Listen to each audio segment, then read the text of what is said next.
1945 সালের 30শে April Berlin শহরের ধ্বংসস্তূপের নিচে এক অন্ধকার কংক্রিটের বাংকারে অ্যাডলফ হিটলার দ্বিতীয় বিশ্বযুদ্ধ এবং হলোকাস্টের প্রধান নায়কেরা নিজের জীবন শেষ করেছেন বলে রিপোর্ট আসে। কিন্তু এরপর বহু দশক ধরে একটি প্রশ্ন বারবার ফিরে এসেছে, হিটলার কি সত্যি আত্মহত্যা করেছিলেন নাকি তিনি ন্যায় বিচার থেকে পালিয়ে গিয়েছিলেন?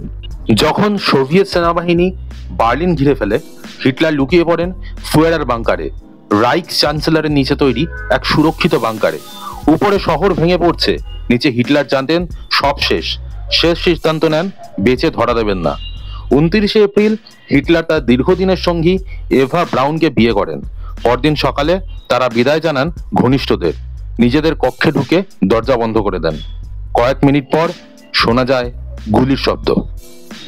হিটলারের দেহরক্ষী হাইঞ্জ লিঙ্গে এবং এসএস অফিসার ওটো গুনসে জানান তারা হিটলারকে সোফায় পড়ে থাকতে দেখেন, মাথায় গুলির চিহ্ন। এভা ব্রাউন বিষ খেয়ে মারা যান।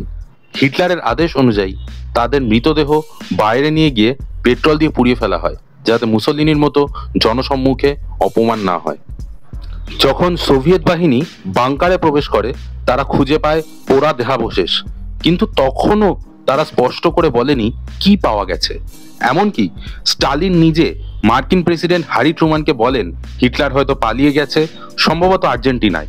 এই থেকেই জন্ম নেয় বহু বছরের ষড়যন্ত্র তত্ত্ব। অনেকে বিশ্বাস করেন হিটলার সাবমেরিনে করে ইউরোপ ছেড়ে পালান। আরও কেউ বলেন তিনি দক্ষিণ আমেরিকার পাহাড়ে নতুন পরিচয়ে বসবাস করেন। এফবিআই ও সিআই এর ডিক্লাসিফাইড ফাইলগুলো দেখায় মার্কিন গোয়েন্দারা 1950-এর দশক পর্যন্ত এই ধারণা নিয়ে তদন্ত চালিয়েছেন, কিন্তু কোনো প্রমাণ পাওয়া যায়নি। তারপর আসে 2000 সাল। রুশ সরকার অনুমতি দেয় হিটলারের মাথার খুলি বলে দাবি করা এক অংশ পরীক্ষা করতে। সেই খুলিতে গুলির ছিদ্র ছিল, কিন্তু ডিএনএ পরীক্ষা দেখায় এটি একজন 40 বছরের কম বয়সী নারীর মাথার খুলি। পুরো ইতিহাস জগতে চমক ছড়িয়ে পড়ে। সোভিয়েতরা কি তাহলে মিথ্যে কথা বলেছিল? হিটলারের মৃত্যু কি আসলেই একটি ফাঁদ ছিল? কিন্তু তারপর আসে 2017। ফরাসি ফরেন্সিক বিজ্ঞানীরা সুযোগ পান হিটলারের দাঁতের নমুনা পরীক্ষা করার।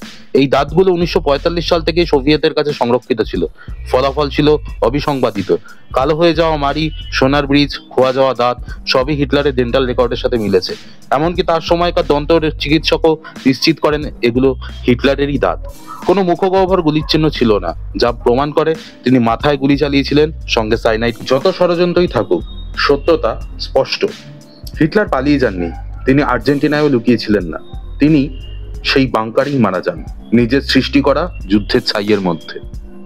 তবুও প্রশ্নটা এখনো রয়ে গেছে, মানুষ এখনো কেন বিশ্বাস করে যে তিনি বেঁচে ছিলেন?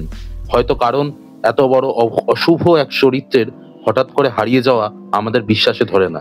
হয়তো আমরা ভাবি এমন একজন কিভাবে এভাবে শেষ হয়ে যেতে পারে, কিন্তু প্রতিটি প্রত্যক্ষদর্শীর বর্ণনা, ফরেন্সিক রিপোর্ট এবং ঐতিহাসিক গবেষণা একই কথা বলে।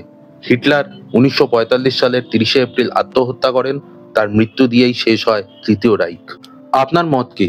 হিটলার কি পালিয়ে গিয়েছিলেন, নাকি ইতিহাস আমাদের সঠিক কথাই বলেছে? কমেন্টে জানান।